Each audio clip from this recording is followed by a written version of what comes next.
little fellow walking into a bar, and standing outside is a nun. And she looks at him and she says, "Before you enter this den of iniquity, think of your mother and your father." He said, "They're dead. They're dead in heaven." She said, "Well, think of the damage the alcohol is going to do to your brain." Huh? What are you talking about? Have you ever had a drink? And the nun says, "No." He said, "Well, how the hell can you stand there talking about it and saying drink is going to do damage to your brain if you've never had it?" I'll tell you what, I'll go in, get you a drink, bring it out, give it to you, you drink it. If you don't like it, then you can talk about it. But don't talk about things you've never experienced. "What'll you have?" And the nun says, "I don't know." "What do ladies generally drink?" He says, "Gin." She says, "All right, I'll have a gin. But get it in a cup so nobody will notice." The fellow goes into the bar and he says, "Give us a pint of beer and a double gin in a cup." And the fellow says, "Is that bloody nun out there again?" The Pope, discussing the existence of God with an out-and-out atheist, starts off very correctly, discussion, and as the hours go by, it gets more and more heated, and eventually the Pope turns to the man and he said, "The mom! Get the mom! And you, come here. You are like a man who is totally blindfolded in a dark room looking for a black cat that is not there." The fellow said, "With all respect, Your Holiness, I think there's great similarity between us both." He said, "What do you mean, similarity?" He said, "Well, as far as I'm concerned, you are like a man who is blindfolded in a totally dark room looking for a black cat that isn't there. The only difference is that you found it."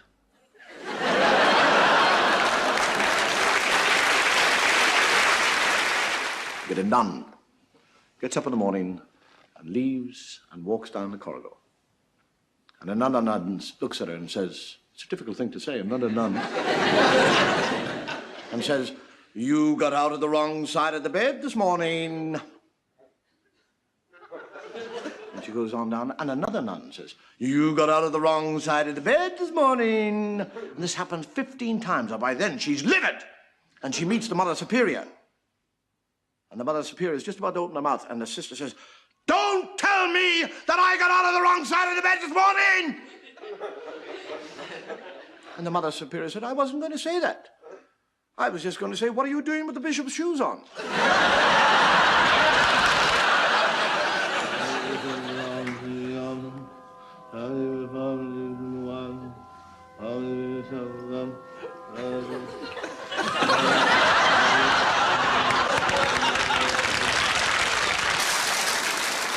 I am what you might call a practicing atheist.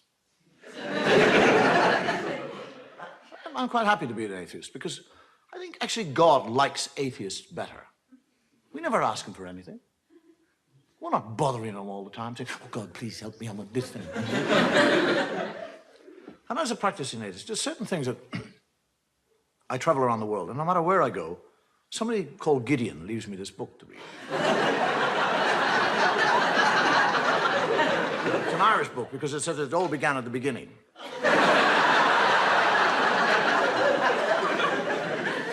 There are certain things that, when I read the Bible, and I do read the Bible, that I find difficult to understand. I mean, if God has been there forever, what was he doing before he got to us? I mean, what was he out there doing? Was he sitting there going, "I'm bored today, what'll I do?" I mean, suddenly from nowhere, he suddenly decided to create a world. I'll make a world, that's what. Make a world, yes, that's what I'll do. Rivers, seas, boom, mountains, boom, everything's there. I want a garden. I'd like a nice garden. Whack! Garden bee. Hate gardening. Need a garden. Ah, gardener, spit and dust. Adam. Hey! And he, Adam, never once says, "Where in the name of God did I come from?" I mean, he's 40 years of age. He has no child, he has no recall. He doesn't say, "How did I get here?" But he's quite happy. He just kind of trundles around the garden, working away. And God is looking at him. And he sees that Adam is happy.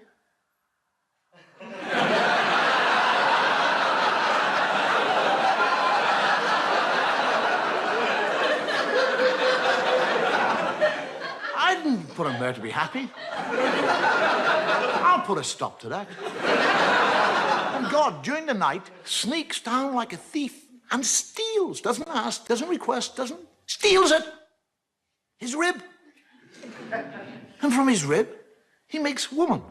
And Adam wakes up in the morning, he's a real thickie. He's lying there, and there's somebody else, he doesn't say, where did you come from? How the hell did you get here? Where did you get those lumps?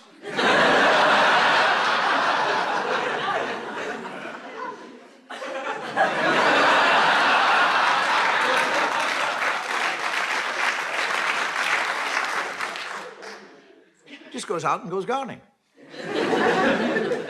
And God comes down and has a conversation with Eve and tells her that she can eat of any fruit in the tree in the whole garden with the exception of one fruit tree. He's talking to a woman. He actually tells her not to eat of the fruit. And then when she said, which tree can't I eat? He said, that one over there. He points it out to her.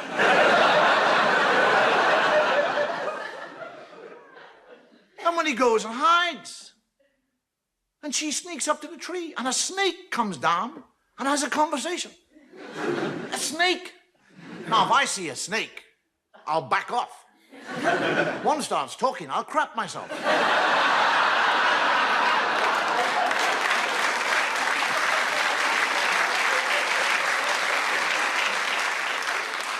The snake actually convinces her to eat the apple, and she eats the apple. And when she eats the apple, she learns shame. That's what happens when you eat apples. Now, she's not ashamed that she's disobeyed God or that she's eaten the apple. She's ashamed of one part of her body. That's all. She becomes ashamed of that area of the body. Now, why that area? Why not her elbow? Her nose. Do you actually realize that if Eve had been ashamed of her nose, every woman in the world now would be ashamed of your noses? You'd all be sitting here tonight with little nose knickers on.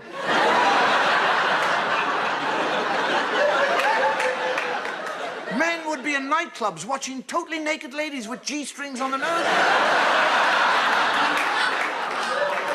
Take them off. Oh, I saw a nose. And this is the book. This is the book that you'll go into court and place your hand upon. And swear to tell the truth, the whole truth, nothing but the truth. The first funeral I ever went to, and believe me, this is true, I was 6 years of age. And as they lowered the box into the ground, the priest said, in the name of the Father and the Son and the Holy Ghost. And I, for years, used to bless myself and say, in the name of the Father and the Son and into the Holy Ghost.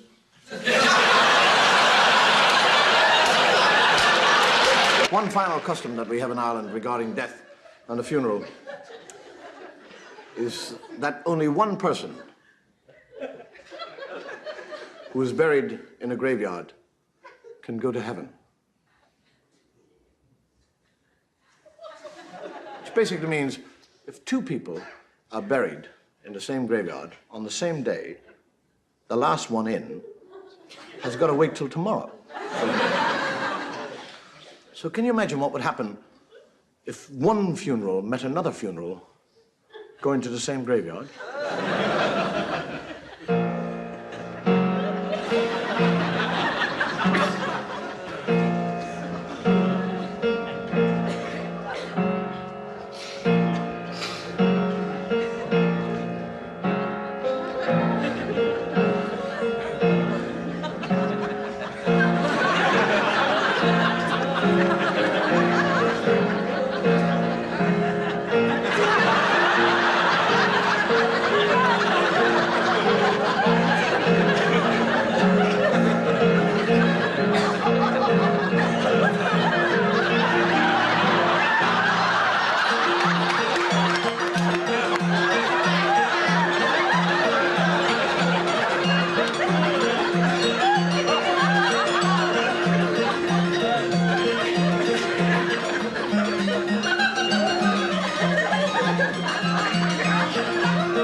Little fella dies and goes to heaven, and St. Peter said, would you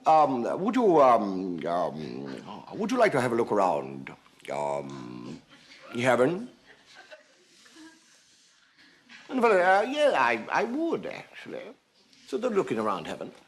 And he said, who are those people over there? He said, oh, they are the Muslims. They are Muslims there.